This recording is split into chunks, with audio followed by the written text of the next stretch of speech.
er ellers et dejligt sted, jeg har herude, hva'? Jo, hvad koster sådan et hus med hvad har du til jord? Ja.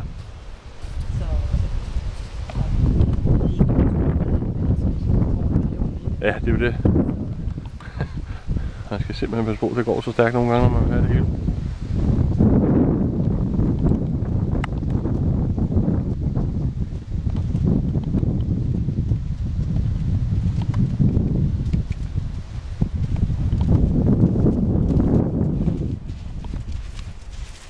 Hvor gammel er hesten? 7 år.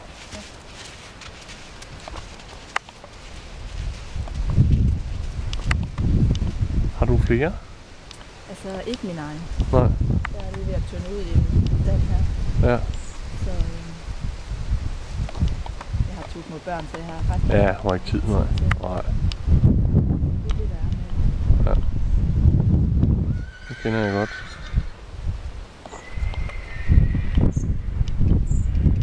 Ja, der kaldes. Hun skal lige lave pøller.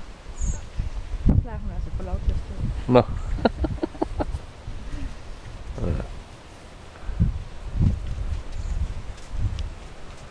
Alexander vi har lånt heste indtil videre, ikke? Ja. Så passer dem, og har været på forskellige, der er egentlig ret fine, nede fra 4-fodflokken.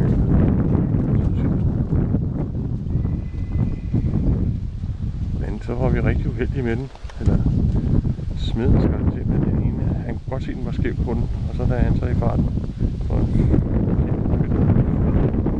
da han ikke vinder, så skal han mere den skæve. Det var helt galt. Lige retten den der halvcentimeter til. Så fik han den foran, og så har jeg stået stille i halv. Så nu gik det. Så har Alexander frisk på at prøve lidt selv.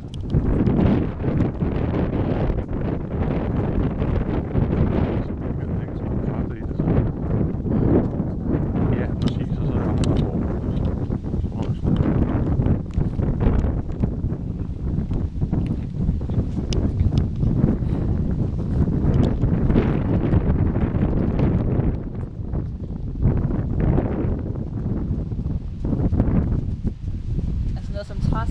Traversæder og værsæder og så videre, det er hun bare fuldstændig.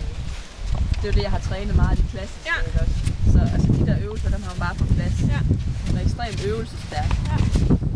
Og så heller ikke hest, man bare sætter sig op på og så rider. Nej. Altså hun vil prøve dig af, og ja. Hun er en flot.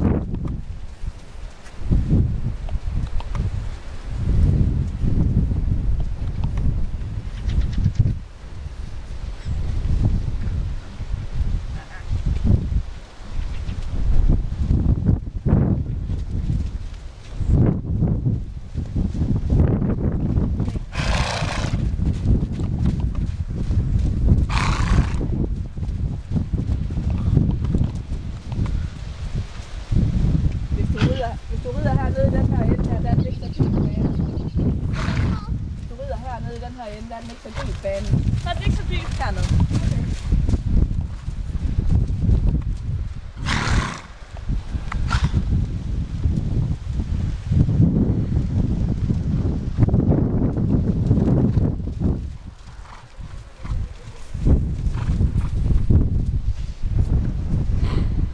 Har du været til stævner med den?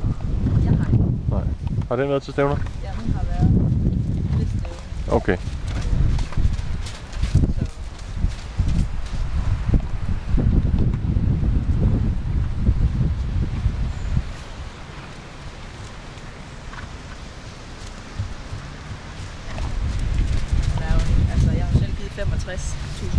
Har du det? Som rå hest.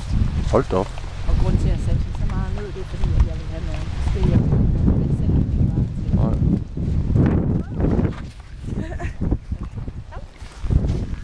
Nej.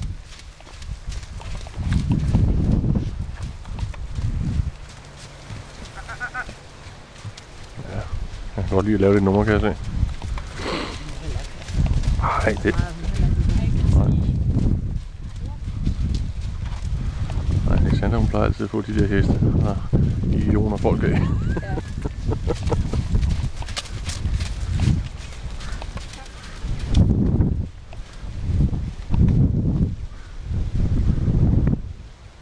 Skal jeg holde noget for dig?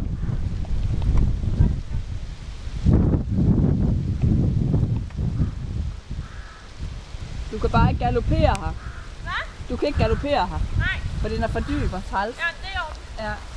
Men mindre du er meget, altså hvis du kan styre hende ned ad langside, må du gerne det, men ude i hjørnerne, der dur det bare ikke. Nej. Hun er sindssygt lækker i galop. Det vil jeg gerne prøve. Ja, Det kan jeg bare prøve. ja. Og det der med, at hun stopper, det er igen noget for at prøve dig af. Ja, det er Ja. jo. Sådan var min gamle også i starten. Ja. Men hun går rigtig fint med dig, fordi normalvis, da hun går og slår med hovedet, så er hun altid ved nye ryttere. Normalvis, så hun går og slår med hovedet for at prøve af, men det Men jeg synes også, vi finder en anden okay. ja. Rigtig.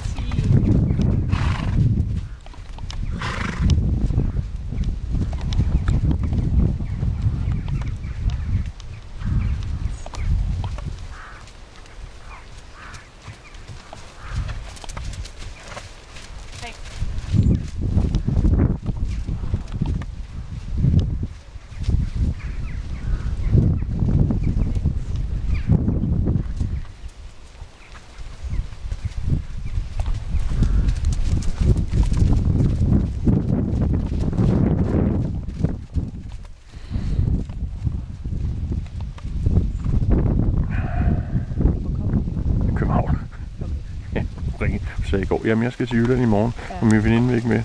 Så stod jeg bare der og tænkte, nej, det går jo ikke. Jeg var ikke selv en pige til at køre så langt, og så samtidig skulle rydde heste, og så ikke have nogen til at hjælpe hende. Så farmand måtte med. Hvor skal I have så hesten opstallet? Jamen det bliver over i området omkring Roskilde, Køge, Albertslund. Så langt væk som muligt for til farens pengepunkt. Ja, fordi det koster kassen altså. Ja. Jeg har selv boet i København nogle år, ja. Og havde også købt derovre. Ja. Ja, det gør det. Jamen, jeg tror, jeg var oppe i stedet i Nordsjælland. Ja, det er fint.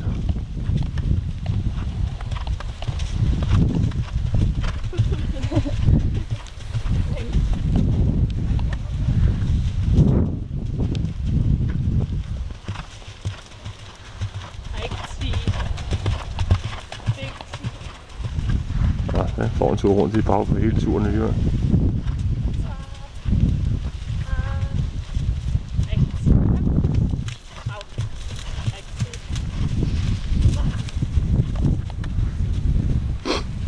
Vi har boet ude i Albertslund, men de skal have 3.500 nu for en stald. Og så derudover kommer diverse rideafgifter, ikke? Og ekstra foder, fordi de ikke kan finde ud af det.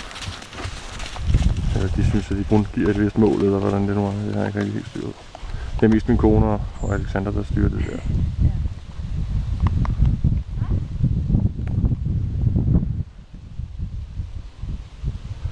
Der er jo forskellige prisklasser, I vil kigge på hernede. Vi ligger i de der 25 til 30, tror jeg nok.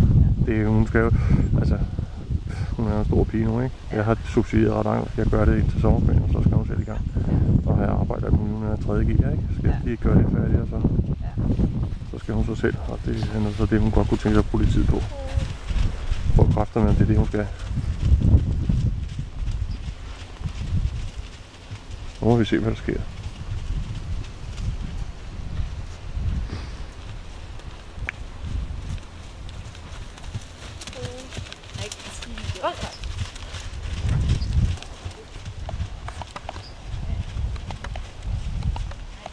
Den går meget pænt. Men det er rigtigt, at banen den generer hende lidt.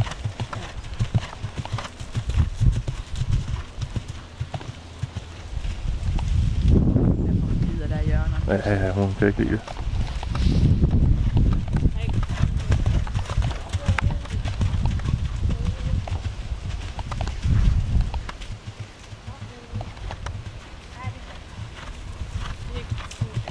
Skær den lige af her, så du kommer ned i hjørnerne der. Hvad for noget? Du skal bare passe på hjørnerne der.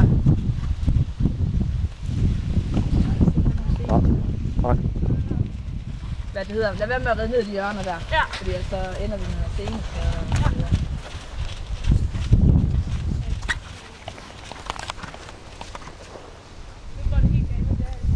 Ja, kom herind med det.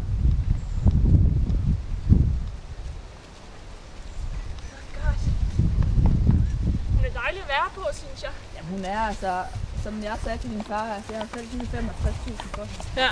Som rå hest. Ja. Og jeg sælger hende kun til den pris, fordi at jeg vil have nogle forskellige at vælge med. Ja. Og jeg har haft hende siden hun var 2,5, ikke? Jo.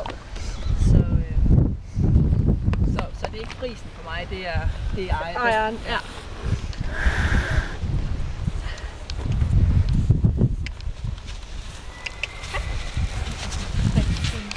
Ja, de snakker med om. Der foregår noget, vi ikke er med.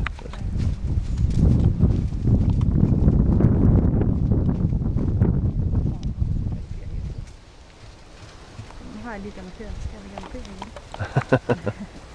Nej, nu har hun holdt fast. Nogle dame. Ja, det er godt nok. Alexandra arbejder sammen med 2 andre piger, hvor Anne, hun er træneren, som er en, der virkelig hun er rigtig skarp til at sådan plukke de heste der, som hun kan finde til 10-20-30.000 og så behandler de den 3, så rider de det, ikke? Det team rider dem, de har 4-5 heste.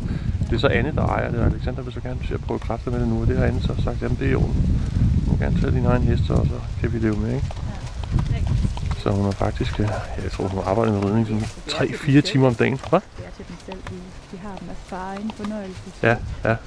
Nej, Anne hun gør det med øje på videre salg, og pigerne de har jeg reddet for Anne for at simpelthen blive dygtige til at være at ride op. Hun har faktisk haft et par ponyer, der har været til DM og sådan noget, ikke? Ja.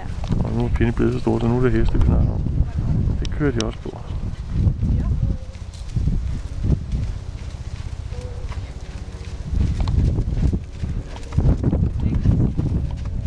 Altså, sådan har du helikopter herude.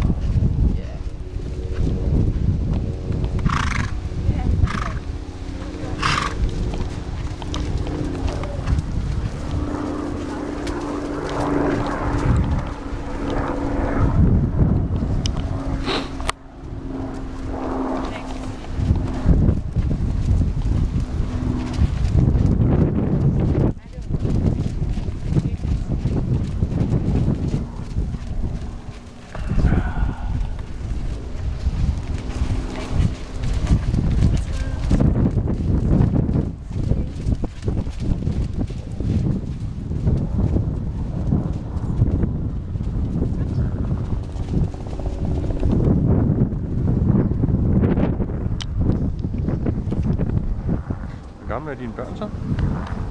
11 måneder og 1-3. Uha, ja, så er du også lige midt i. Ja. Helvede. Nej, men det er en dejlig periode, hvor man ikke har brug for at gå til andet. Så. Og ikke, vi skal have mere. Det kan det passe? Ja.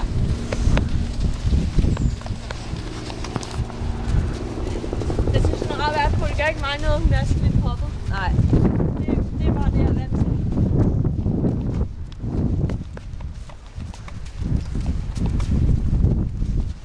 Du ser også meget, altså det ser meget godt ud i forhold til hesten også.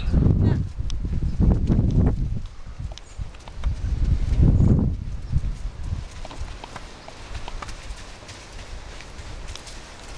Fordi hun er jo, selvom at hun er jo livetøjlen, og det, hun er til at gå til, og hun følger med og gør, hvad jeg beder hende om, så forholdsvis hurtigt, ikke lige med det samme, så 2 gange efter, altså det er...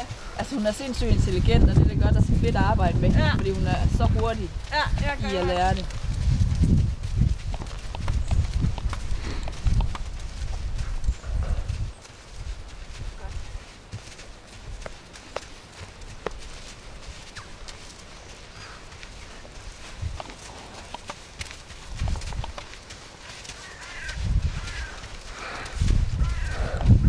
Hun er jo lige lidt tyk nu og har vinterpels. Ja. Og...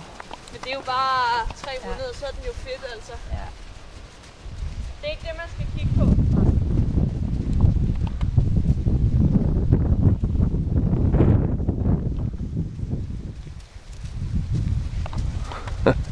Jeg går næsten ligesom Buster derhjemme, hunden, vores hund. Ja. Ja. Og det hvor Divas hun er lige blevet kastreret, så han er lidt ked af det. Nå, han går hans mandom op. Ja, den er væk. Og så kan han rundt med den der lampeskærm. Nå ja. Og han synes, at verden er meget ulidelig.